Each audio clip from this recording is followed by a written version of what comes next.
Welcome to Legal 123s with ByrdAdatto. Legal issues simplified through real client stories and real-world experiences. Creating simplicity in 3, 2, 1. Welcome back to another episode of Legal 123s with ByrdAdatto. I'm your host, ByrdAdatto, with my co-host, Michael Byrd. As a business and healthcare law firm, we meet a lot of interesting people and learn their amazing stories. Brad, this season's theme is compliance fundamentals. Nice. We're going to take real client stories, of course, scrub their names for confidentiality, and we're going to build these stories around navigating compliance obstacles in the business of healthcare. Yeah, and Michael, since we're talking about compliance so much this season, what does that even mean? Well, compliance is a broad word that's basically meant to capture the state and federal laws that govern the practice of medicine or other healthcare practices. As we've talked about in other episodes, healthcare is one of the most heavily regulated industries in the United States. And so if you're being compliant, Brad, it means that you're running your practice consistent with these various laws. Very good, Michaels, like you said it before. Now, before we bring on today's guest, I have a really important question to ask you. Do you find zombie movies a little bit too realistic? Well, no, I thought we agreed no sci-fi. I don't want sci-fi Brad showing up with a guest. And Brad, no, I do not find zombie movies realistic. So I don't know what to say. I mean, look at those cadavers. I mean, they're at these med schools or at these, trade shows. I mean, it's easy for you to say, but I mean, these students, they have to cut them open. And how do they know that the cadavers aren't secretly waiting for that right moment, a little lull, and boom, zombie city? Yeah, you're watching way too many movies again, Brad. If cadavers could come to life, though, I will say they're probably going to go after the medical students and doctors first because they've been cutting on them. Oh, that is unusual. Normally, the lawyers go first. Yeah, well, that's what the doctors will do when you mislead them. Okay, well, all right. Doesn't it creep you out a little bit to be around cadavers? I mean, you're kind of close to like the newly departed or recently departed. Well, that's a different question. That's not a zombie question. Okay, And so I'm not worried about them coming to life, but dead bodies do creep me out. Yeah. And as you know, I decided early on, no medical school for me because I could barely get through 9th grade biology frog dissection. And the frog did not fare very well either in that whole scenario. Yeah, I think my frog did a little bit better than yours, but my partner was that guy who went to med school, so maybe that helped a little bit. But my dad did tell me his first day in med school that when they started going to the cadaver course, and started cutting open bodies. One guy looked over and just walked right out of the room. He never saw him again. Another guy ran to the trash can and just started puking his brains out. Yeah. Well, I know over the years, listening to my dad, the stories they told from medical school probably can't be repeated on the different pranks and things that shenanigans that went on over the years during to relieve some of the pressure in their training. All right, well, fine. I'm the only one here probably that has the zombie fear then. But if one night I hear eerie groans walking out a cadaver course at a medical conference, I'm grabbing a baseball bat first and asking questions later. Okay, well, I'll be curious why you have a baseball bat at a conference, but that's a different conversation. Fair. Let's bring our guest on, Brad. What do you think about that? You good with that? Great idea. Okay. Yeah. We have a friend and second-time guest joining us, Dr. Chris Surek. Little background on Chris. He is from Kansas City, went to Kansas City University undergrad, University of Kansas Medical Center. He did his aesthetic surgery fellowship at the Cleveland Clinic. He is a board-certified plastic surgeon. His private practice is Surek Plastic Surgery. He also founded the Academy for Ejection Anatomy, or AIA. And I mentioned a minute ago, he is a second-time guest with us. He was on during season 6 with our partner, Alex Tiersch. Chris, welcome. Yeah. You guys are like the modern-day Suits. I mean, what season are you on? 8 or 9 now, or what? This is season 19. Season 19. That's amazing. Right? Yeah, I don't like zombies either. When I was in med school, I did a 1-year fellowship in anatomy where we had to process all the donor bodies so they could be set up for the medical students to learn. Do you guys have a shop vac at your house? Yeah. So not to gross you out, but just some real world story. We had to shop vac all the formaldehyde that did not actually go into the body, right? Oh, wow. So the first job as a fellow is to shot back the excess fluid and then transfer the body to their new location in the lab. So I can just see the two of you trying to do that. No. Yeah. It would not work out well. And off camera, you should have seen Kennedy's face as you were talking. She Yeah. did not, looks like Kennedy did not want to go to med school either. Yeah. So I guess the important question I think to start with, Chris, is so you've never been afraid that as you were cutting on a cadaver, it would start complaining to you. No, I am not. Thank Okay, goodness. Yeah. That would be an unrealistic fear, Brad. Okay. Yes. Yeah. Okay. Well, let's jump in. So a lot of people are familiar with the Academy for Injection Anatomy, and we talked a little bit about it last time you were on as well. But for those that don't know, I'd love to just share for our audience, talk about what the Academy for Injection Anatomy is and why you started it. Good question. So we started in 2019. And as you guys talked about compliance, the healthcare industry is heavily regulated. However, injections are not, right? I mean, it's kind of the wild, wild west. Yes, there are certain criteria to be licensed, but there's no requirement of formal training. There's no requirement for, a board certification injectables. In plastic surgery, you go through 4 years of med school, 6 years of residency, maybe another year of fellowship, and then 2 years of practice. Then you sit for your board examination. Then you're board certified. Technically speaking, if you're in a certain state, you can become a nurse, pass your NCLEX or whatever it might be, and the next day hang a shingle and say you're an injector with no training. And so what I realized is that probably won't change much. However, we can provide an education platform for those who want to learn, who want to improve their game, who want to get optimal outcomes. When it comes to injectables, in my opinion, if someone's trusting you to put a needle in their face, whether it's a neurotoxin or a filler, you need to be an expert in the anatomy that you're treating and the product that you're using. And that requires training. Mm-hmm. So in 2019, I started this course just here in Kansas City. Our first class was 12 people.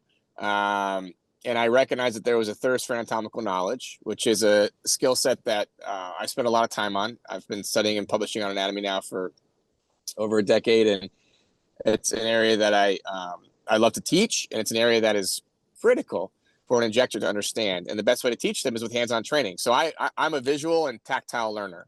So the way I teach is with visuals and hands-on training. So we started that course in 2019. We had 12 attendees for the first one, and now we just eclipsed 64 courses. We've got almost 3,200 alumni, and we've done over 575 dissections. A lot of that made possible by the national tour that we've been on now for 4 years with AmSpa. So I'm really proud of what we've created. But the whole idea and concept is safety in injectables, optimizing outcomes for patients and minimizing complications. And so that's the mission. And the tagline that I always use is the fear of injections is the fear of anatomy.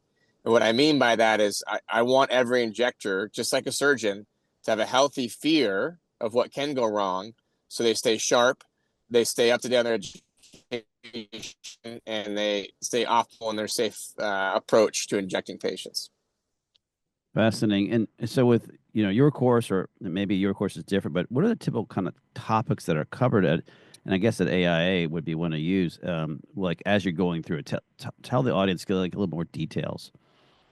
Yeah. So the first thing we do is we go on it's kind of like a magic school bus ride through the face, right? If you remember that show, we take them on a 3D journey. We travel through all the critical areas. We start from the temple through the midface, around the nose, peroral, chin, and jawline.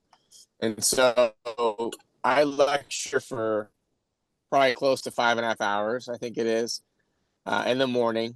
And then we finish that with a specialty talk on jawline usually, or whatever hot topic it is, whether it's ultrasound, jawline, temple, yada, yada.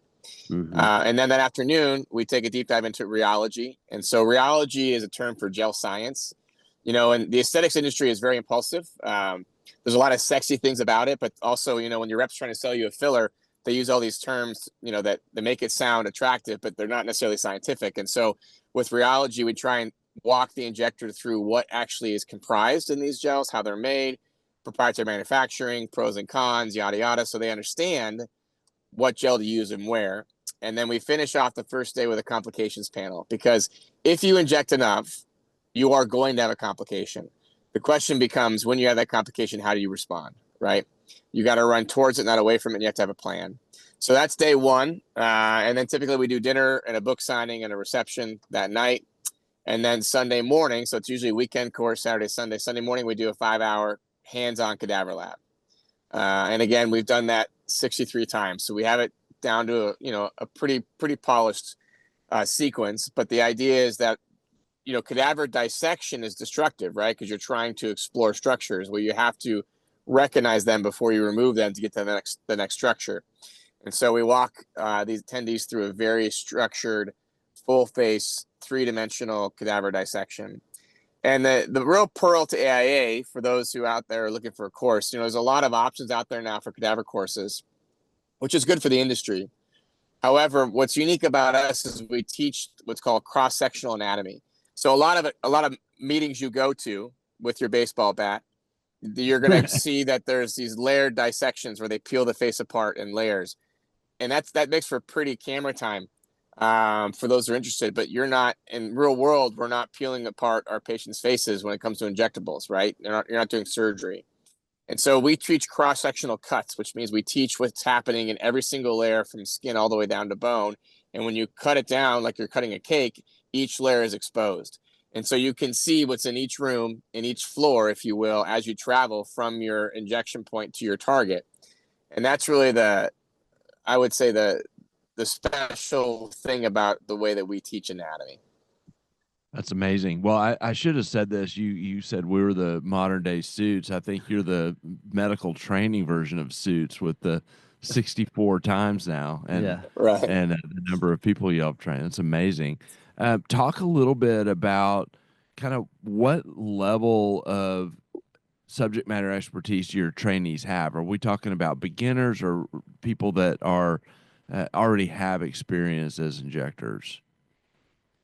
Well, both. I kind of consider us, you guys use the term boot camp for your conferences. This is truly a one-stop shop for an injector. If you're a beginner, it equips you with all the baseline knowledge you need. It might be like drinking from a fire hose, but you need that knowledge, right? So you could take in as much as you can at the actual conference, but then what you process, because sometimes it takes the brain time to process over the coming weeks and months post-course, it prepares you with all. Again, it is truly a boot camp for the injector. So even though it's called advanced anatomy, I still encourage someone, you need to take an anatomy course before you inject people, period. And then in my opinion, you need to actually inject on a cadaver and practice before you do it. It seems intuitive to me, however, not to everyone, but that's how I would approach it. I mean, it's see one, do one, teach one type thing. You need to see, feel, and touch that anatomy prior to hanging a shingle and injecting people. Second, if you're an advanced injector, again, I've had a lot of alumni come back. And so I love that. Someone comes, maybe they're early in their career. We've been open now going on 6 years. Someone comes back 2 or 3 years later, and the course is a completely different experience for them, right? They now know the baseline knowledge, but they miss those pearls of advanced technique because they were still trying to focus on the beginner stuff. And so the course really transcends all skill levels, and that's by design. I just want to put the bar up here and have everyone reach there. They may not reach the day of the course. They may come back to get to that bar, but at least now they're equipped with the knowledge that they can process and utilize that gives them a foundation to get good outcomes. Amazing. I was thinking about too the second day and the hands-on training when you're doing the cross-sectional dissection. Talk a little bit more about what the trainees are doing that day. Are they creating the dissection, and then are they actually practicing injecting and seeing what happens, or just talk us through that? Yeah, so they're doing both. So they're going to practice all the techniques that I taught them the day before. So we'll take them through advanced injections in the temple and jawline. I would consider standard injections in the cheek, piriform, etc. So they'll do the injection, and then they will cut down to visualize so we dye the filler with color, right? So we use 2 colors. And that way, when they dissect down, they can see the filler that is dyed a certain color and how it relates to the vessels and the structures around it. One of the things that we do is we do invest in injecting all the cadaver vessels with latex so you can actually see where the arteries and veins are. That's an added expense, but it's absolutely necessary, because the biggest fear that most injectors have when it comes to filler injections is a vascular occlusion, where you clog the vessel with filler, and then you have skin compromise and sometimes even worse outcomes. And so they're going to, it's all hands on. So I do nothing. I simply, me and the faculty are there to guide and support them, but they're going to go through that dissection themselves. And typically the way that I do it is we do two sides. So you have 4 to table. You pair up. The first side of the dissection, I kind of walk them through each step and, really give them very dedicated guidance. But then the second side, I tell them to do it as a team. In other words, I'm not going to guide them. The first group's going to guide the second group. And that way they're forced to walk through it with each other. I mean, obviously we're there, we're available, and we walk around and help, but it's really the kind of the final step is like, all right, I walked you through it. Now walk yourselves through it. And I do think that increases, it decreases the learning curve and increases their retention. You said something earlier about how at the end of the first day you start talking about adverse events that or situations where they had something go wrong with an injection. And I guess going back to the beginning of this podcast, not that the cadaver came to life and you had to use a baseball bat on it, but let's talk about in your course. So everyone's sitting in their room and they're kind of sharing some stories about what happened. So now that you have this knowledge, how do you guys apply that education about how to handle these complications, and what are some of the things they learned from obviously not only the course, but I guess as you're trying to come up with best practices there? Sure. Well, two things. 20 years ago, if you went to an injection conference, no one even talked about anatomy, right? I mean, it wasn't even discussed. I mean, I have people in my course who've been injecting for, a few decades, for example. And when they first started, it was, hey, point and shoot the goo. There was no training. There was no guidance. And that scares me. I mean, again, as a surgeon, especially a plastic surgeon, we're held to such incredible high standards, both ethically as well as education-wise, before we can even touch a patient, right? Mm-hmm. And that does not exist in the injection world whatsoever. And so, A, anatomy is super critical. And B, complication management has not been talked about till recently, right? Everyone wanted to pretend like they didn't have complications. So when it comes to research in medicine, you need case examples, you need data. Well, if no one's going to share their complication data, how do you learn? How do you improve?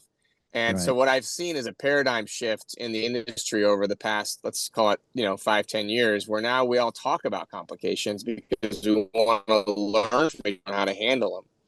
So there's been a ton of literature that's come out that discusses complication protocols, and they're mainly based on on thought groups, right? A group of experts get together, they do an ad board, they sit around a table and say, oh, I had this complication, oh, I had this happen. And slowly, the case numbers, the experience level, and the protocols have slowly shown themselves. Mm-hmm. And so the complication panel is my favorite part of the course. And it's probably the most fluid, meaning that it changes on the regular because we learn more and more and more about how to treat complications as more people talk about it. And transparency has become a big thing in injectable, which I think is fantastic. So in the complication panel, we address 3 major problems. When it comes to injectables, your 3 biggest issues are A, vascular occlusion, B, delayed onset nodules or contamination of the filler, creating problems for the patient, and 3, lymphatic issues, blockage causing swelling and prolonged edema. And edema is just swelling. Mm-hmm. So what we do is we use case examples from our own practices or from people that we've worked with. As a matter of fact, we've had 3 that I can think of, 3 attendees who were dealing with an occlusion in their practice while taking our course actively, like that weekend. Oh, wow. So we actually share those case reports with the people that are there. And I had a bad occlusion myself right before a course, and I share that and how I corrected it with ultrasound.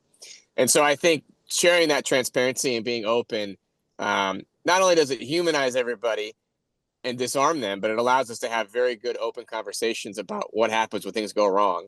Kind of like legally, whenever I use a lawyer, they always say, listen, the contract's not designed to talk about when things are good. The contract is designed to talk about what happens when things don't go well, right? And so we want to equip them with the ability to process, act appropriately, and execute, complication management. Fascinating. That's really that's cool. So I know a lot. I know even with our phone ringing, we get questions all the time with this kind of wave of practices or business owners wanting to set up some form of training schools. And as you said, generally this is a good thing that there's a wave of education. But I also think it could be a little confusing too because you've spent time today helping the audience understand kind of the benefits of this anatomy focus and then there's other courses that where there's live models involved, and so people are injecting humans as a part of the course. And I'd love to kind of hear your perspective on that. Like, what are the advantages and disadvantages of each? What place do, if any, do these kind of types of training have? And love your expertise on that. Yeah, I mean, I think being in the industry now, I've worked on the industry side with the companies doing education training. Obviously, this is what we developed is a private training, and that way we could train on what's called on and off label, right? So industry trainings, you can only talk about what the FDA has approved for on label injection, but typically those techniques lag behind, right? Because it takes time to get things approved by the FDA, and so off-label training, meaning techniques that we do every day in our office and our patients, but cannot be taught by a company who sells the filler, become very popular. And I think that this industry is very impulsive as well, and so social media and just inertia of the industry can drive people to certain courses. I can't comment on all the other courses that are out there necessarily, but what I can comment on is the authenticity of ours. And I think, initially it bothered me a little bit when I thought people were trying to replicate what we had designed with the cadaver course. And then I soon realized that it's not really able to be replicated because, again, the strength of the course is in the faculty and the content and again, the intimacy of the course and the way we teach and deliver it. So all I would say is for those seeking education in the aesthetic industry, I would really vet where you're headed and what you're doing. I always tell people just because someone's famous doesn't mean they're right. And social media has created a platform for people just to act as if they're experts and present stuff, some stuff which is fine and some which is just blatantly, in my opinion, not ideal or bad advice simply because they want to make a buck, or make a name for themselves. And so I think, my only advice to anyone out there is again, vet your resources, stay educated, and social media is a double-edged sword for sure. And again, evidence-based medicine, research data, that's where the meat of it is. Just talking heads on social media, that can be a very dangerous rabbit hole for someone to travel down, especially if they're trying to search for education. Yeah. And I can tell, I mean, if the audience should be able to tell too, you're very passionate about education and making sure that you're kind of lifting up all the non-invasive services that are happening here, because that's what we've been concentrating on. And so when someone does complete your course, what are the other post-course assessments or trainings that they should be keeping up with? That's a good point. Good question. So I can't spill the beans yet, but we have some really cool initiatives coming forward with AIA this year, as a matter of fact. So those who are listening, who are alumni, or those who have been looking at the course for a while, stay tuned because we have made some upgrades, some changes, and some adjustments, especially on post-course credentialing, and just really making sure that your patients know that you've trained with us and that you've gone the extra mile to get the appropriate training to optimize outcomes for them. We want you to be recognized for that. So as of right now, you get a certificate, you get a copy of my book. I just wrote my second book, which was published in September. So this year we have a new book. So you'll get a new book this year at the course, which we'll sign for you.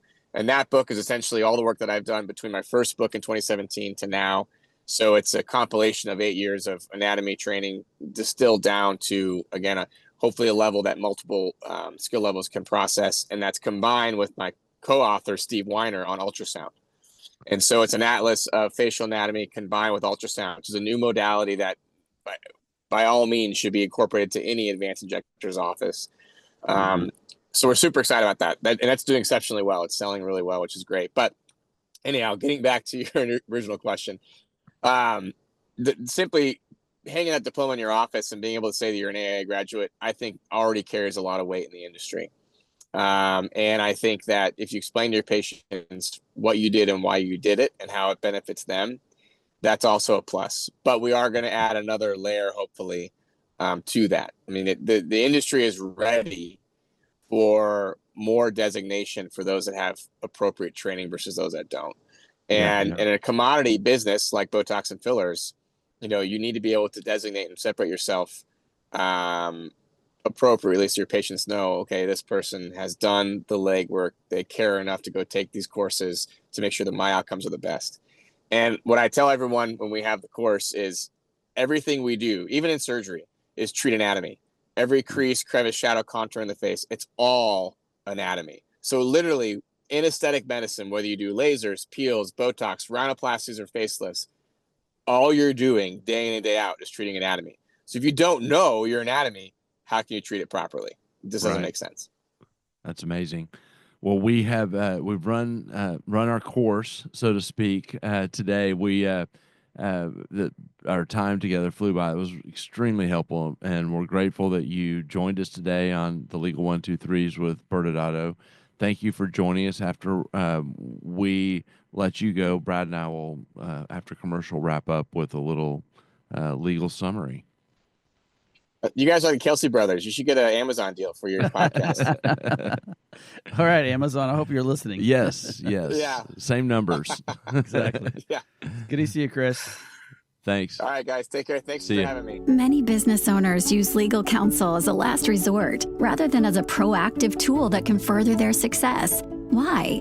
For most, it's the fear of unknown legal costs. ByrdAdatto's Access Plus program makes it possible for you to get the ongoing legal assistance you need for one predictable monthly fee. That gives you unlimited phone and email access to the legal team, so you can receive feedback on legal concerns as they arise. Access Plus, a smarter, simpler way to access legal services. Find out more. Visit ByrdAdatto.com today. Welcome back to Legal 123 with ByrdAdatto. I'm your host, ByrdAdatto, with my co-host, Michael Byrd. Now, Michael, this season our theme is compliance fundamentals. And today we had an amazing conversation with Dr. Chris Surek, who even us lay people, I think, learned a lot about how complicated the anatomy is and how important it is truly to understand it in these training courses. But you and I have had a lot of conversations with individuals out there that are interested in education. But Chris made some interesting points there. Yeah, I mean, first off, we have to acknowledge that training courses are popping up like crazy. Yeah, and we get phone calls all the time to help them be set up compliantly. I think for whether you're thinking about doing a course or you're thinking about participating in a course, his point about the subject matter expertise of the trainers being the focal point is so important. If you're going to offer this, you want to make sure that the people teaching it are, appropriate people to be teaching the course for the sake of the industry and for the sake of your own. So I didn't teach the course. Yes, you should not teach the course. Yeah, Brad. And then I'll just take it from, if you're a business wanting to offer training, it's super common because, there's a lack of injectors and providers out there. And so, that's the big push behind having these courses, is that there also is some compliance considerations in setting them up appropriately. And from our view of the world, there are big differences if, on the compliance steps that go into, an anatomy focused class where you're working with cadavers versus, having live models in, because what the main message on the live models is, that's regulated in the same way as your practice would be. You're treating a patient. And so, there's a little bit of having to adapt the practice of medicine into the context of a course that goes into, documenting it and setting the arrangement up in an appropriate way. The overall message for those out there is, whether you're thinking about getting training, doing your due diligence on who the trainers are, and making sure that the course is set up correctly. And then if you're setting up a course, really making sure that you follow these steps to really have a robust course. Yeah, absolutely. All great points. And unfortunately, audience members, that's all the time we have today. Next Wednesday, we'll be back with a special on compliance fundamentals when we really dive deep into medical weight loss industry with doctors Johnny Franco, Alan Durkin, and Jonathan Kaplan. Thanks again for joining us today. And remember, if you like this episode, please subscribe, make sure to give us a 5-star rating, and share with your friends. You can also sign up for the ByrdAdatto newsletter by going to our website at ByrdAdatto.com. ByrdAdatto is providing this podcast as a public service. This podcast is for educational purposes only. This podcast does not constitute legal advice, nor does it establish an attorney-client relationship. Reference to any specific product or entity does not constitute an endorsement or recommendation by ByrdAdatto. The views expressed by guests are their own, and their appearance on the program does not imply an endorsement of them or any entity they represent. Please consult with an attorney on your legal issues.